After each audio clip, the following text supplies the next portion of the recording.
and welcome to the Legal Learning Podcast. I'm Jolene, your host. With the Legal Learning Center, I help pre-law students and law students with their legal journey. Today's guest is Angela Hahn, founder of Fit to Practice Society. She's a full-time attorney, a mom, and fitness coach, and has a very practical approach to mental health. After our chat, I'll give you my top takeaways, but first, a quick word from our sponsor. Financially Free Aspiring Attorneys is a course with over $300,000 in money-saving tips. If you want to go to law school but don't want to pay for it, visit legallearningcenter.com/financially free for more information on how you can avoid law loans. Yeah, hi, my name is Angela Hahn.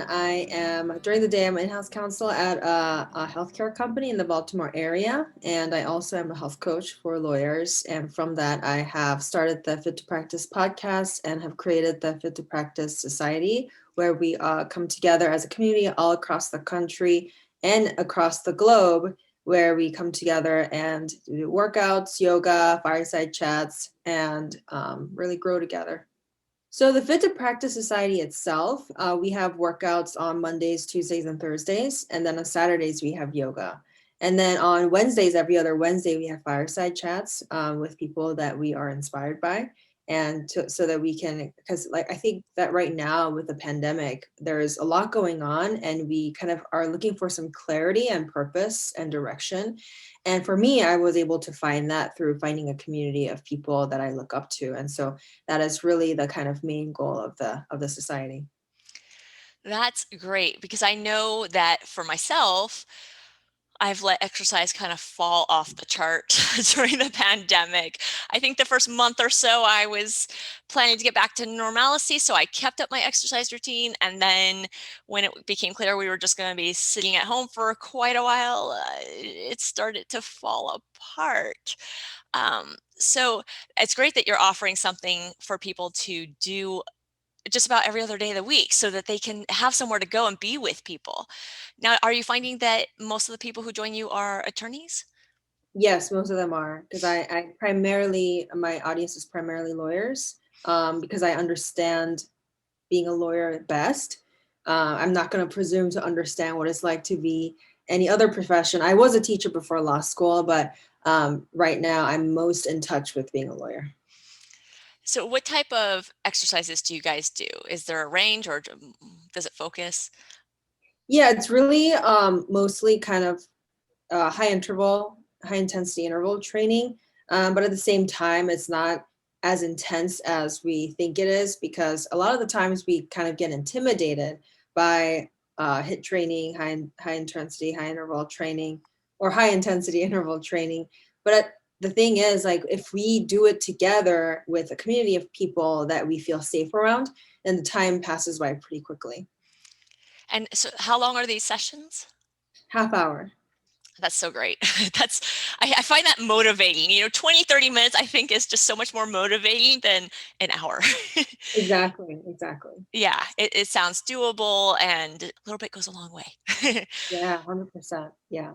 Yeah, and I saw that actually, I think the phrase that you used on your site was getting into mental health through physical health, something like that. Is that right? That is true. Yep. Yeah, I love that because I think a lot of people focus on their physical health for their physical health and not for their mental health. Hmm. But I think the pandemic has shown a lot of us that Yeah. physical health is really mental health. They're very intertwined. Now, did you have any type of training, or how did you kind of stumble across that thought process and this whole thing? So with physical training, I graduated from law school, and then I got certified as soon as I passed the bar. And then I kind of just walked into the nearest gym and said, "Hey, I just got certified. I need some on the job experience to be a good trainer." And so then they accepted me after I badgered them for 2 months. And then I got some great experience, learned a lot about how to be a personal trainer. And then I had to move away from the city. And so I didn't have any gyms near me. And so I had to put up my own shingle and create my own business and start training people online. So, were you training online even before the pandemic? Yeah, even before, because I didn't have the bandwidth uh to travel from one place to the other. Because a lot of people wanted in like within their homes to be able to work out. And instead of them traveling to me or me traveling to them, um, I was fully online. That's great because that's also something you could do, I mean, depending on where you work, in your office as well. I mean, you don't Right. have to go home. If you're in between morning and afternoon sessions at court, you could just do a little bit. You don't have to, you know, get all sweaty necessarily, but do a little work, you know. Exactly. Yep. Have you had any of your clients tell you that, you know, they have noticed mental health improvements through this regular physical exercise? Oh yeah, definitely. And then that's why they keep coming back. Yeah. Yeah, Mhm. this also seems like something doable for law students as well. I mean, that schedule's so tight, but a half hour a few days a week, and that's during their lunch hour as well. So it sounds just so doable for so many people. It's Yeah. really great. Now, Yeah. now I saw a another quote. You actually have, first of all your posts on LinkedIn are just these inspirational quotes. I love them. I was Thank going you. through them and they're just like, that's a good thought. Oh, that's just so inspiring. And you know, it just and it kept pulling me back and forth to all these different posts of like, oh, I love that. I agree with that. Is there a way that you kind of make that happen or is that natural? For me, it really took a while for me to get any sort of traction. I think I started about 2 years ago on LinkedIn, and I didn't really get any traction whatsoever for a year. I remember this one time I posted my very first video, and I had zero engagement whatsoever. And so, I thought maybe like I've thought so many times in my head, maybe my ideas are just not good enough. But I kept pushing without trying to be too attached to the outcome. And I tried to really observe what was resonating and what was not. And so then that kind of helped me find my voice. I also try to listen a little bit more to my ideal audience, what their thoughts are, how they are talking, and how they are writing, and what is their experience right now in their mental and physical and professional health. And so then that kind of informed my voice as well. So it's not just my voice or somebody else's voice. It's really a combination of all of our thoughts and actions and feelings. That really does come through in your posts, because definitely it's stuff that I feel, or I feel like the people around me feel, even if it's not directly something I have felt. I feel I relate to it in a more generic sense. Yeah. So yes, so definitely. You mentioned something that I think is important to point out too, because it's been hovering, but we didn't exactly say it, which is when you have good physical health or work towards it, it doesn't just affect your mental health, it affects your professional health too. Hmm. I know for me, I play normally competitive soccer. So that's my 1 hour of pure exercise, brainlessness. It's all about the ball. There's nothing else going on. I don't worry about the trial tomorrow. I don't worry about the snarky thing opposing counsel said to me today or the complaining of the clients. It's just my me time, me and the ball. Hmm. And that really helps me. I mean, obviously, running for the ball is physical, Yeah. and being able to clear my mind is mental, but also just being able to get through those professional problems. It really does help me professionally as well. Um, Yeah. In my work as a health coach, my number one priority is mental health. And then I think underneath that, there's physical health and there's professional health. And then it kind of feeds into the mental health. And the mental health also kind of branches out to those two areas too. And so with physical health, I think that yeah, with like food and exercise, kind of the basic things, and also just our mentality around it. Without like feeling like because it's physical activity, it needs to yield physical results like weight loss or fat loss or whatever it is. And so I think getting outside of the mentality where our bodies are already great at what it does. And so it's already great at detoxing. We don't need any extra detox cleansing or whatever it is because our bodies are already good at it. And so once we realize that our bodies are excellent at not only processing everything internally, but also telling us what we need, whether it's exercise, food, or sleep, and then accepting that and then using exercise as a way to manifest the power that we already have in our bodies. And that is able to kind of feed into both our physical and mental health.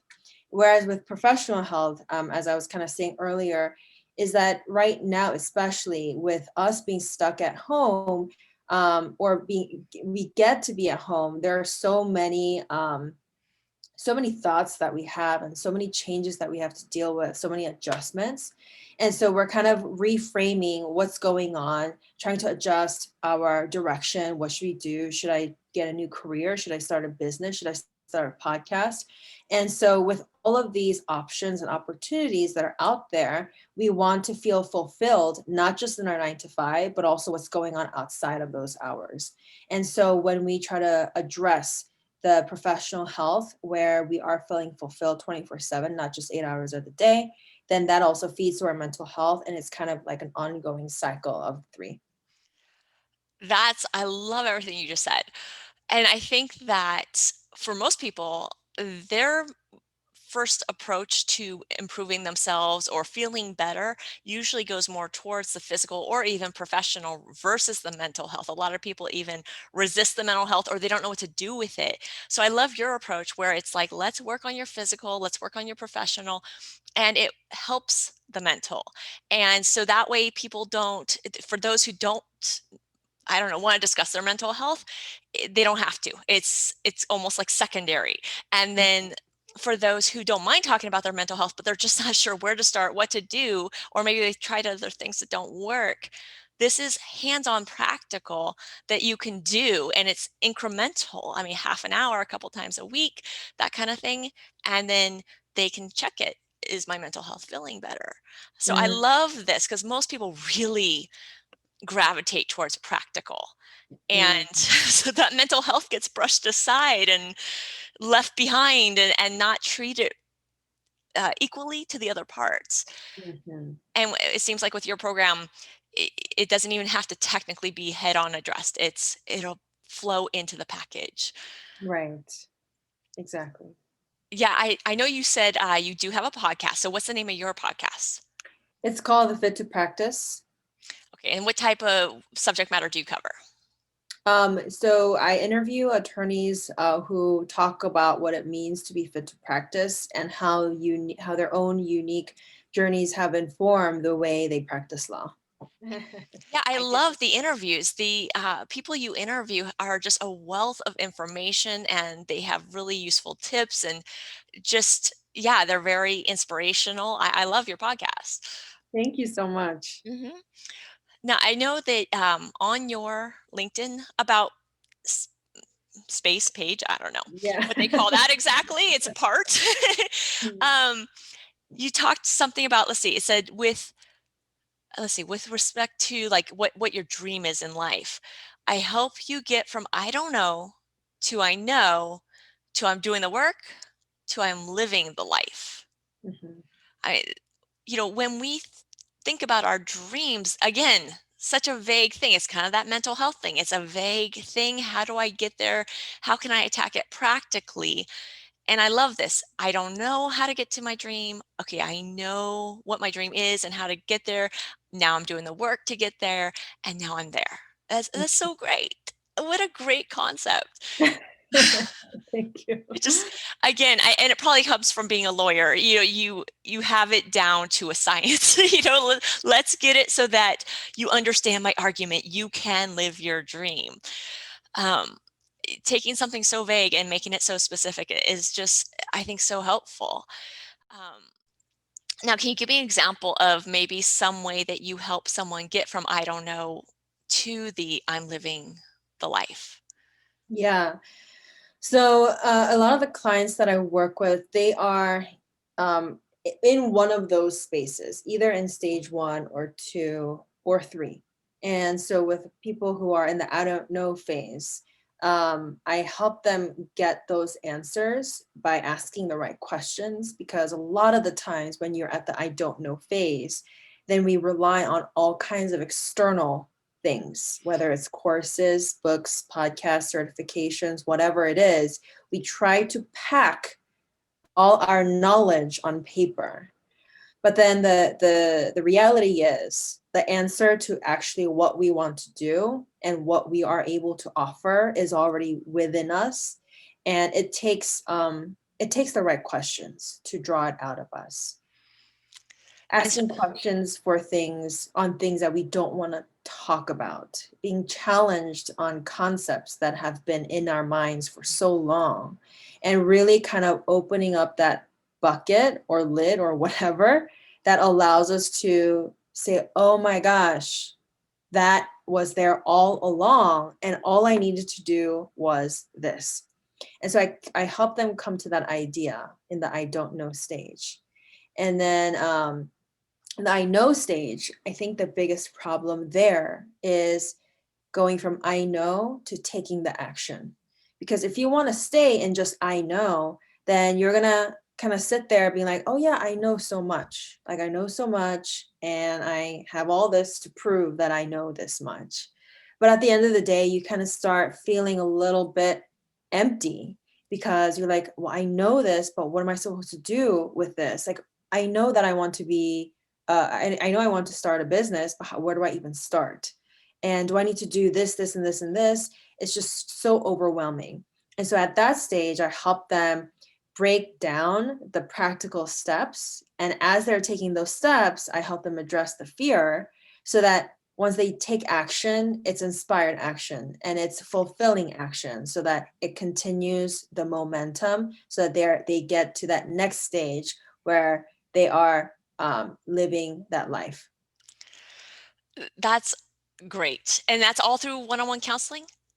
Yes, right now it's just one-on-one. Yep. Okay. Now, how long does it usually take somebody to get from I don't know to I'm living the life? So it really depends on the person, but I can tell you the possibility is that you can do it in an instant.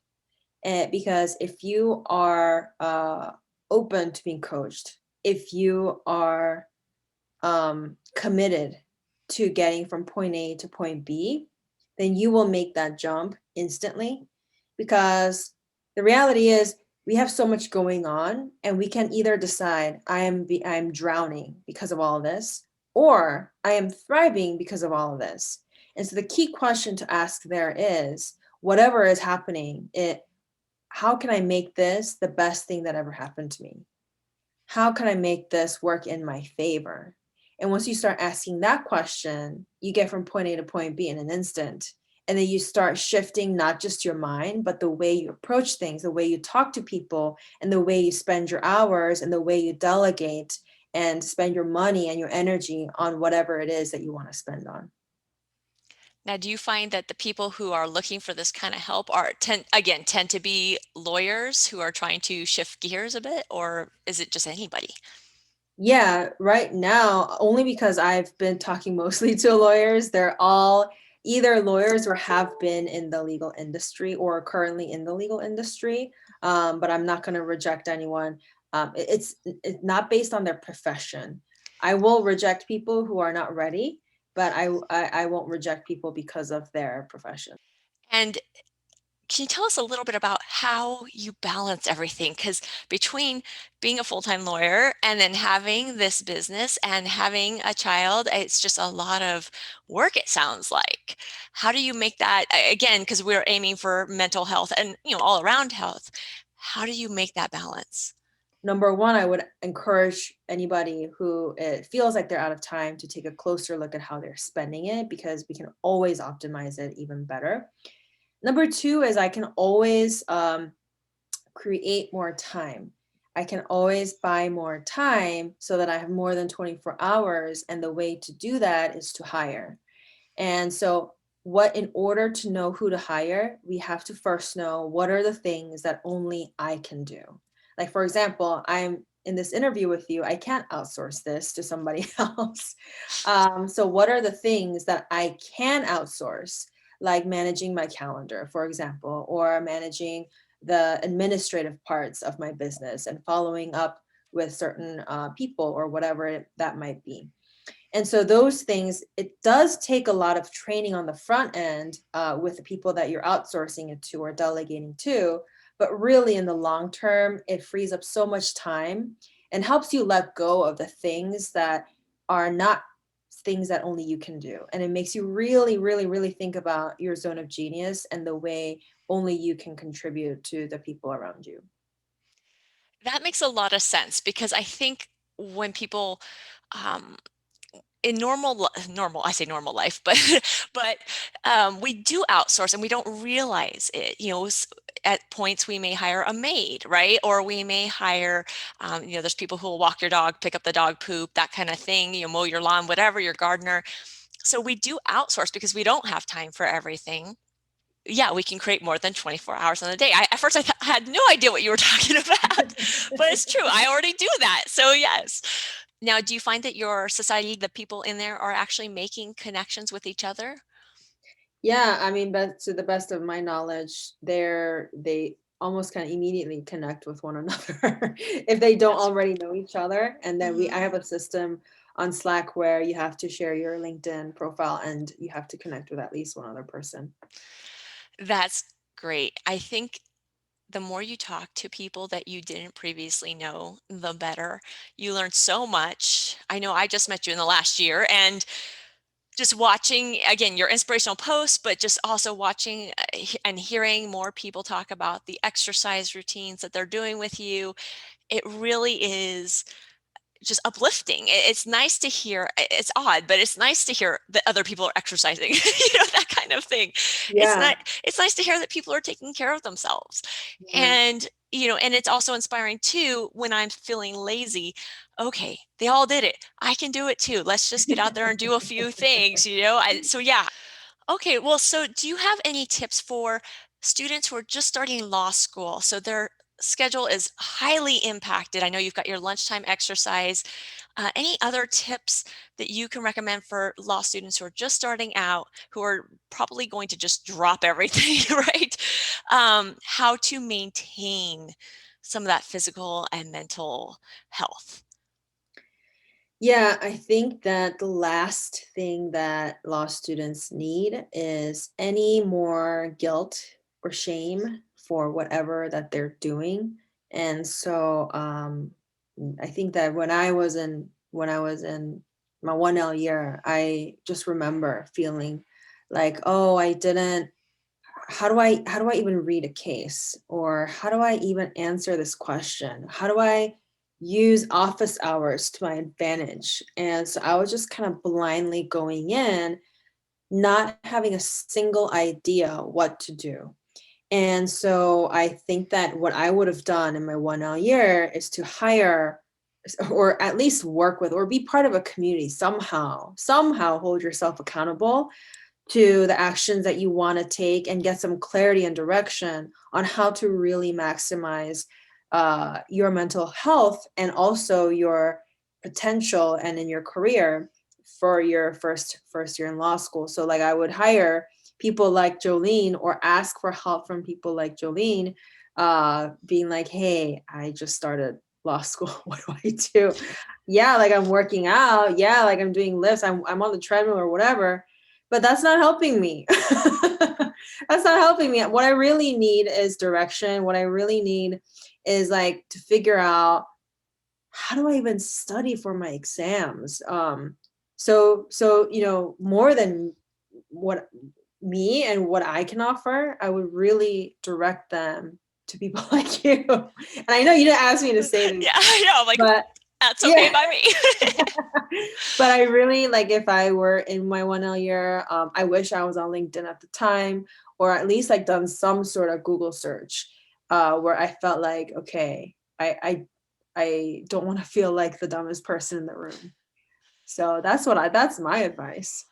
It's great advice because there's actually, and I have another episode where I discuss with my guests, yeah, how do people avoid adding that extra pressure of failure, of, they're doing things wrong or whatever, because you really need to focus on your studies and not feel like a failure in any other way. So, okay, I didn't exercise today, I suck, that kind of thing. You need to eliminate that. And whether that means eliminating exercise, I don't know. That's not, that's always an individualized conversation there. But overall, if you exercise once a week or once every other week, okay, great. Take it as a win, not a loss that I didn't do it 3 times a week. And it's really hard. You have to shift your mentality before you start 1 a year, because you need to remember your focus is your education. And there's no flexibility. You can't just drop a class like you can in college. So you need to just remember you're there for your studies, and that's your primary goal. But in general, yeah, physical health helps your mental health, helps your studying. Mm-hmm. So again, without bringing you down, let's try to maintain. Mm-hmm. But ultimately, you got to let that guilt, that shame go. You can't add to your plate, especially first semester. Mm-hmm. But yes. Absolutely. All right. Well, thank you so much for joining me today, Angela. I really appreciate it. Of course. Thank you, Jolene. All right. Before we get into my top takeaways, a quick word from our sponsor, Juno. If you need to take out student loans, check in with Juno first. Juno can often offer law students 1 to 2% less on their interest rates for their student loans below government loans, not only with no cost to the student, but oftentimes cash back as well. Visit joinjuno.com/P like podcast /Legal Learning Center for more information. So, my top takeaways from this chat with Angela. Angela's almost like a mathematician. She created formulas for the 2 things she does outside of her day job as an attorney. She helps people turn their dreams into a reality with very easy to understand steps to take a nebulous subject and make it concrete. And then likewise, she's developed a system to improve mental health through physical health. I think people put off their mental health needs much more than they do their physical needs, and we're bad enough with that. So, tricking people basically into mental health with practical steps that involve physical focus makes mental improvement available to so many more people. Now, to gain attention to her posts on LinkedIn, she looked at what was resonating with the people that she wanted to connect with. She then took that and made it her own. She applied herself to that. This made her feel good, and it made her ideal connections feel good. So try this the next time that you're posting something and tag me while you're at it. I'd love to see what you're up to, and I'll definitely comment if you do tag me. And then I'll go ahead and bring you on into my circle of influence as well. Now, all tips, links, and so forth will be available in the show notes. A full transcript is available at legallearningcenter.com/fit to practice. And be sure to check in next week when we speak with Jessica Medina, who is an attorney turned financial coach. She's going to share with us how her law experience helps her clients and how she can help you. And if you learned something today, please like, share, comment, subscribe. That just makes the show more visible so that those who need it can see it. Thanks.